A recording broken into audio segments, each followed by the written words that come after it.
अस्सलाम वालेकुम dear students. आज के लेक्चर में हम एटॉमिक स्ट्रक्चर की एक इम्पॉर्टेंट टॉपिक को स्टडी करेंगे, दैट इज़ स्पेक्ट्रम।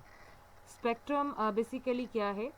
ये एक व्यूल डिस्प्ले होता है या डिस्पर्शन जिसे कहते हैं of the components of white light when it is pass through a prism is called a spectrum. यानी जब भी प्रिज्म में से वाइट लाइट पास होती है और वो अपने कंपोनेंट्स में डिस्पर्स हो जाती है, सेपरेट हो जाती है, और जो हमें विजुअल डिस्प्ले देखने को मिलता है लाइट के कंपोनेंट्स का, उसे हम स्पेक्ट्रम कहते हैं। अब हमारे पास वाइट लाइट के स्पेक्ट्रम की अगर हम बात करें तो ये जो आपके पास सन से या इलेक्ट्रिक बल्ब से आने वाली लाइट होती है, it consist of different wavelength radiations. यानी इसमें आपके पास मुख्तलिफ किस्म की ये रेडिएशंस पर मुश्तमिल होती है जिनकी वेवलेंथ डिफरेंट होती है। जब ये लाइट पास करती है प्रिज्म से, then it is separated into a band of different colours. तो ये डिफरेंट रंगों में तब्दील हो जाती है। उसकी वजह क्या है कि लाइट ऑफ लॉन्गर वेवलेंथ, हमारे पास बेसिकली लाइट के दो तरह के कंपोनेंट्स उसमें डिफरेंट रेडिएशंस होती हैं। एक तो लॉन्गर वेवलेंथ वाली और एक शॉर्टर वेवलेंथ वाली। जो लॉन्गर वेवलेंथ वाली है वो आपके पास बेंड करेगी स्मॉलर डिग्री से, और जो लाइट के कंपोनेंट्स शॉर्टर वेवलेंथ वाले हैं वो ग्रेटर डिग्री से बेंड करेंगे। तो हमें डिफरेंट कलर्स मिलते हैं, जो आप इस वक्त साथ वाली डायग्राम में देख सकते हैं कि एक वाइट लाइट है, जैसे ही वो प्रिज्म उसके पाथ में रख दिया गया तो वाइट लाइट अपने कंपोनेंट्स में जो है डिवाइड हो गई, और डिफरेंट आपको स्क्रीन पे डिफरेंट कंपोनेंट्स डिफरेंट कलर्स के साथ विजुअलाइज हो रहे हैं। तो आप देख सकते हैं इसमें रेड है, ऑरेंज है, येलो है, ग्रीन है, ब्लू है, इंडिगो है एंड वायलेट है। So these are all the this is basically the visualization which comes from the white light after dispersing through the prism. That is called a visual display or dispersion, which is commonly called as spectrum. So एक तो ये आपने generally white light का spectrum देखा। दूसरा होती है हमारे पास इलेक्ट्रोमैग्नेटिक स्पेक्ट्रम। इसमें दो तरह के स्पेक्ट्रम आ जाते हैं, एक विजिबल और एक इनविजिबल स्पेक्ट्रम। अब यहाँ पर हम इलेक्ट्रोमैग्नेटिक स्पेक्ट्रम की बात करें तो इसमें 7 रीजन्स होते हैं, जिसमें से एक ऐसा होता है जो विजिबल होता है, जो हम आम नेकेड आई से देख सकते हैं। यानी वो जो रीजन है वो है G spectrum of white light, जो विजिबल होता है और नेकेड आई उसे देख सकती है, और उस स्पेक्ट्रम को हम विजिबल स्पेक्ट्रम कहते हैं, और उसकी रेंज होती है 400 नैनोमीटर से 800 नैनोमीटर के दरमियान। इसके अलावा हमारे पास कुछ रेज ऐसी होती हैं जिनकी वेवलेंथ आपके पास वायलेट से बिलो होती है। इसमें ultra violet, X rays and gamma rays आ जाती हैं, और इन तमाम रेज की जो फोटॉन्स होते हैं उनकी एनर्जी ग्रेटर होती है। जबकि इसके बरक्स जो रेड से ऊपर वाले होते हैं, अबव रेड, वो रीजन आपके पास इंफ्रा रेड, माइक्रोवेव्स और रेडियो वेव्स का होता है।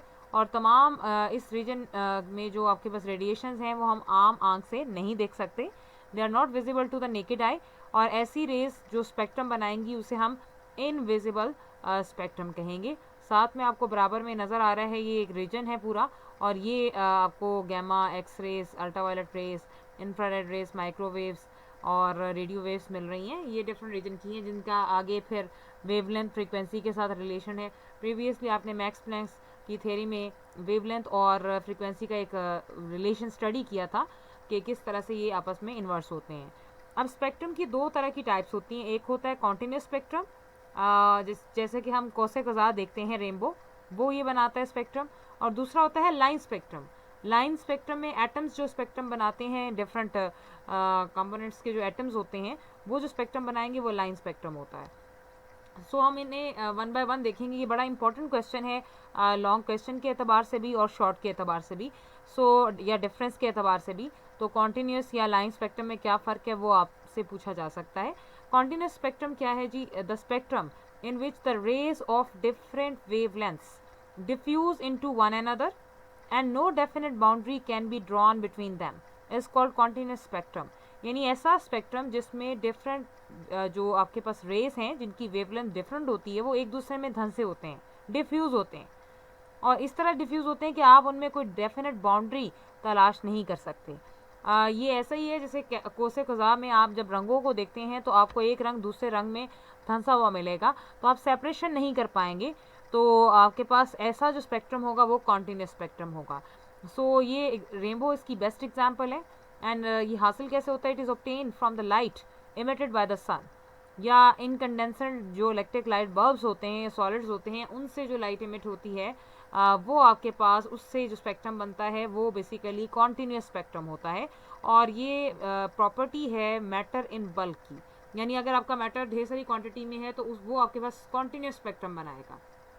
सो आपने डेफिनेशन देखी, फिर फॉर्मेशन देखी, एग्जाम्पल देखी और कैरेक्टरिस्टिक देखा। तो ये 4 पॉइंट्स इसमें आप कॉन्टिन्यूस स्पेक्ट्रम को क्लोज करेंगे। नेक्स्ट है जी लाइन स्पेक्ट्रम। लाइन स्पेक्ट्रम का दूसरा नाम एटॉमिक स्पेक्ट्रम है, और ये एक ऐसा स्पेक्ट्रम होता है in which dark and bright lines are separated by dark और ब्राइट स्पेसेस, इसको लाइन स्पेक्ट्रम। यानी नाम से ही जाहिर है कि ऐसा स्पेक्ट्रम जिसमें आपको लाइंस मिलेंगी। अब वो लाइंस या तो डार्क होंगी या वो ब्राइट होंगी। अगर वो डार्क लाइंस होंगी तो वो उनके दरमियान ब्राइट स्पेसेस होंगे, और अगर ब्राइट लाइंस होंगी तो उनके दरमियान डार्क स्पेसेस होंगे। तो ऐसे स्पेक्ट्रम को हम लाइन स्पेक्ट्रम कहते हैं। अब इसका ओरिजिन क्या है कि लाइन स्पेक्ट्रम बेसिकली एक एटम की कैरेक्टरिस्टिक है, यानी कोई भी एलिमेंट या कंपाउंड जब वोलेटिलाइज होता है फ्लेम पर, यानी उसे हाई टेम्परेचर देते हैं और उसके वेपर्स बन जाते हैं, तो वो लाइट इमिट करता है। और उस लाइट को जब स्पेक्ट्रोमीटर से डिटेक्ट किया गया, जो हमारे पास स्पेक्ट्रम बनाकर देता है, तो पता चलता है कि distinct lines are separated by the dark spaces, कि आपको वाज़ेह किस्म की लाइंस मिलती हैं जिनमें डार्क किस्म की स्पेस मौजूद होती है। ये नंबर ऑफ लाइंस और उनके लाइंस के दरमियान का फासला डिपेंड करता है कि हमारे एलिमेंट का नेचर कैसा है। सो लाइन स्पेक्ट्रम में हमें लाइंस मिलती हैं जो वाज़ेह डिस्टेंस के साथ होती हैं, और उनमें उनका जो सारा के सारा इन्हिसार है वो एलिमेंट की नेचर पर होता है। और ये बनती कैसे हैं, ये आप किसी भी गैशियस एलिमेंट को हीट करें या हाई टेम्परेचर पर ले जाएं या उसमें से इलेक्ट्रिसिटी पास करें, तो ये तमाम सबब बनेंगे हमारे पास लाइट के इमिट होने का किसी भी एलिमेंट में से, किसी भी कंपाउंड में से। तो जो स्पेक्ट्रम बनेगा वो हमारे पास लाइन या एटॉमिक स्पेक्ट्रम बनेगा। सो इसमें एग्जांपल्स आप ले सकते हैं, जैसे सोडियम का लाइन स्पेक्ट्रम हमें 2 येलो लाइंस देता है जो एक ख़ास डेफिनेट डिस्टेंस के साथ सेपरेट होती हैं। इसी तरह अगर हाइड्रोजन के स्पेक्ट्रम की बात की जाए तो ये नंबर ऑफ लाइंस पर मुश्तमिल है जो एक ख़ास डिस्टेंस के साथ मौजूद होते हैं। हाइड्रोजन एटम के स्पेक्ट्रम में ये भी देखा गया कि जो डिस्टेंस बिटवीन द लाइंस हैं, जैसे जैसे वेवलेंथ कम होती जाएगी ये डिक्रीज़ करता जाता है, और एक ख़ास वेवलेंथ के बाद स्पेक्ट्रम कॉन्टीन्यूस हो जाता है। वैसे तो इसका स्पेक्ट्रम लाइन ही है, लेकिन आपके पास ये फर्दर जो वेवलेंथ के कम होने पर एक ख़ास स्पेसिफिक वेवलेंथ पर वो ये भी कॉन्टीन्यूस हो जाता है। बट आप एग्जांपल्स में जब इन्हें स्टडी करेंगे तो लाइन स्पेक्ट्रम की आप डेफिनेशन भी बताएंगे, साथ आप उसकी कैरेक्टरिस्टिक बताएंगे, फॉर्मेशन का जिक्र करेंगे, फिर एग्जाम्पल्स बताएंगे। सो हाइड्रोजन का स्पेक्ट्रम भी आप साथ बनाएंगे। लाइन कॉन्टीन्यूस स्पेक्ट्रम की फर्दर कोई टाइप नहीं होती, जबकि लाइन स्पेक्ट्रम की 2 टाइप्स होती हैं, जिन्हें हम या तो एटॉमिक एब्जॉर्प्शन स्पेक्ट्रम कहते हैं या एटॉमिक एमिशन स्पेक्ट्रम कहते हैं। अगर आपसे यहाँ पर डेफिनेशन आ जाए लाइन या एटॉमिक स्पेक्ट्रम की तो आप टाइप्स का जिक्र कर दें, और अगर आपसे कंपैरिजन पूछा जाए तो इन दोनों में भी आता है, और जो एटॉमिक या लाइन स्पेक्ट्रम की फर्दर जो टाइप्स हैं उनमें भी आपस में कंपैरिजन पूछा जाता है। तो एक एब्जॉर्प्शन का फिनोमेना है और एक एमिशन का। तो लाइन एब्जॉर्प्शन स्पेक्ट्रम, जिसे एटॉमिक एब्जॉर्प्शन स्पेक्ट्रम भी कहते हैं, नाम से ही जाहिर हो रहा है कि इसमें एब्जॉर्प्शन होगी। ऐसा स्पेक्ट्रम जो एब्जॉर्प्शन ऑफ लाइट से हासिल हो, जो कोई सब्सटेंस लाइट एब्जॉर्ब करे, तो वो स्पेक्ट्रम एटॉमिक एब्जॉर्प्शन स्पेक्ट्रम है।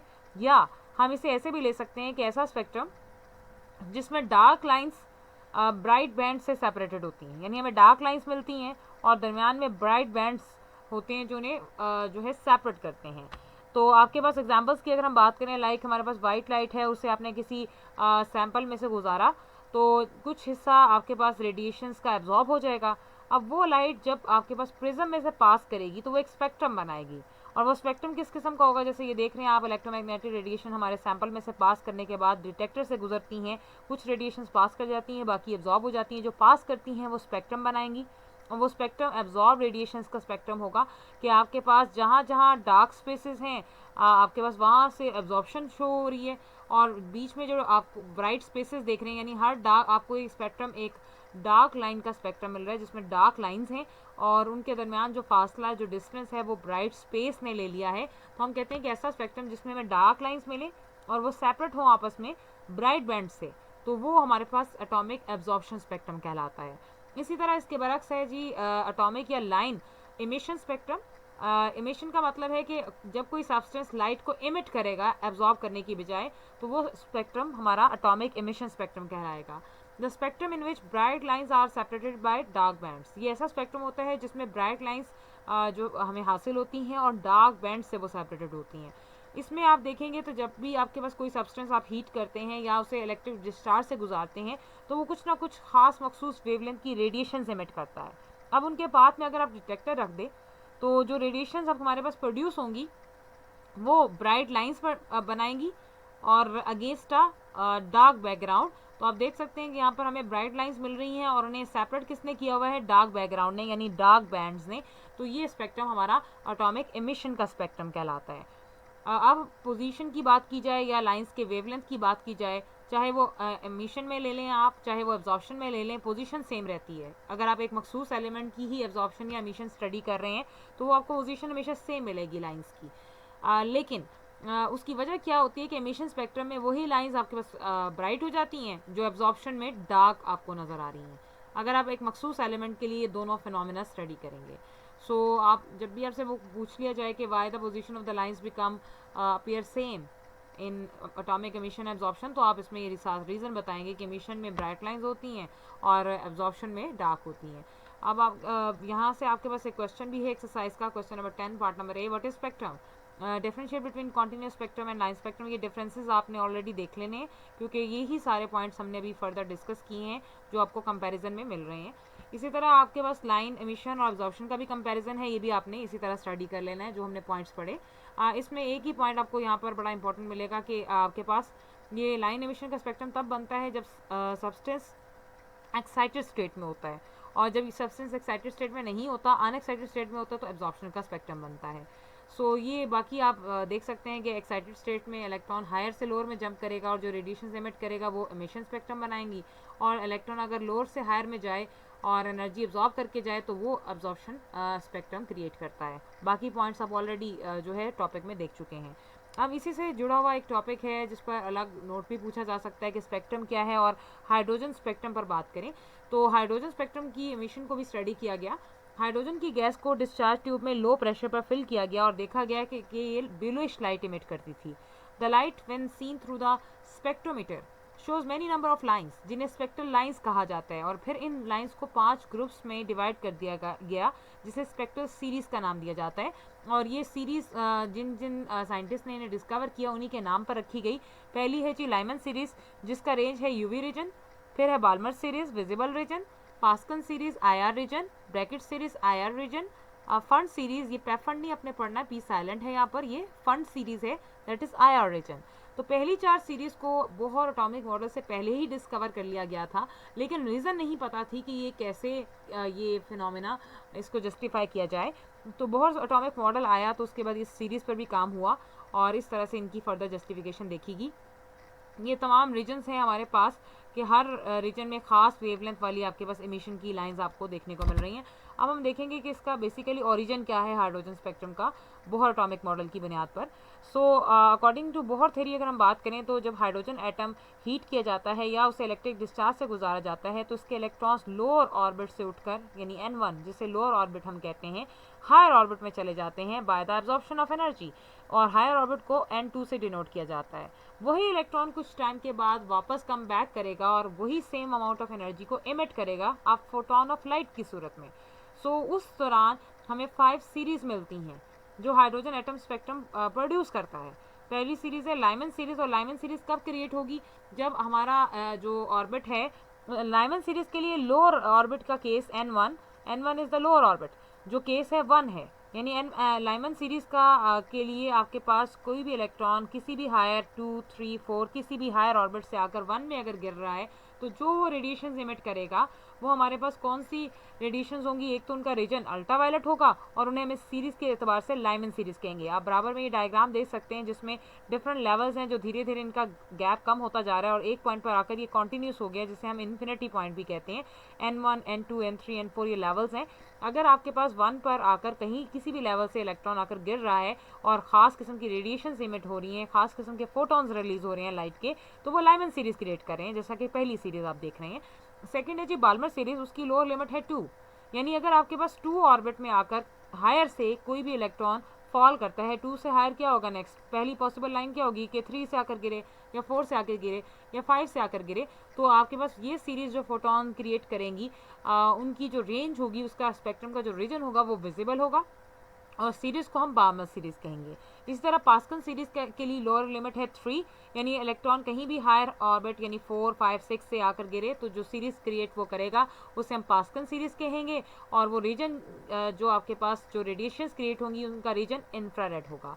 इसी तरह ब्रैकेट की बात करें तो उसका लोअर लिमिट 4 है, और 4 में आपके पास 5 से पहला इलेक्ट्रॉन गिर सकता है, फिर 6 अप टू सो ऑन, और रीजन इंफ्रारेड। इसी तरह फंड सीरीज का आपके पास 5 है लोअर लिमिट, और 6, 7, 8 अप टू सो ऑन से इलेक्ट्रॉन अगर 5 में आकर गिर रहा है तो जो फोटॉन्स एमिट होंगे उनका रीजन इंफ्रारेड होगा, और उनकी सीरीज क्या होगी, fund series. Lyman basically reason नहीं जानता था कि ये ऐसा क्यों होता है, लेकिन डिस्कवर उन्होंने करके बता दिया। बाल्मर सीरीज 1887 में डिस्कवर हुई। फर्दर इनसे निकलने वाले बहुत सारे और भी एस्पेक्ट्स हैं जिन पर हम फर्दर देखेंगे। अब एक्सरसाइज में एक क्वेश्चन है, question number 10 part number A, what is spectrum, differentiate between continuous spectrum and line spectrum. And यानी आप स्पेक्ट्रम बताएं और दोनों स्पेक्ट्रम के दरमियान डिफरेंस वाजे करें। और बी पार्ट है जी लाइन एमिशन और लाइन एब्जॉर्प्शन स्पेक्ट्रम, मतलब एटॉमिक एमिशन स्पेक्ट्रम और एटॉमिक एब्जॉर्प्शन स्पेक्ट्रम का कंपैरिजन आपने लिखना है। ये बहुत इंपॉर्टेंट शॉर्ट क्वेश्चन है। और तीसरा है जी what is the origin of line spectrum. Line spectrum के ओरिजिन से मुराद है आपसे हाइड्रोजन स्पेक्ट्रम की बात हो रही है, क्योंकि हाइड्रोजन स्पेक्ट्रम पर आप स्पेक्ट्रम पहले बताएंगे और देन हाइड्रोजन स्पेक्ट्रम का ओरिजिन और सारी डायग्राम भी बनाएंगे, और ये जो है सीरीज भी रीजन्स के साथ और ऑर्बिट्स के साथ शो करेंगे। सो ये लॉन्ग क्वेश्चन में बड़ा इंपॉर्टेंट सवाल है जो अक्सर औकात पूछ लिया जाता है।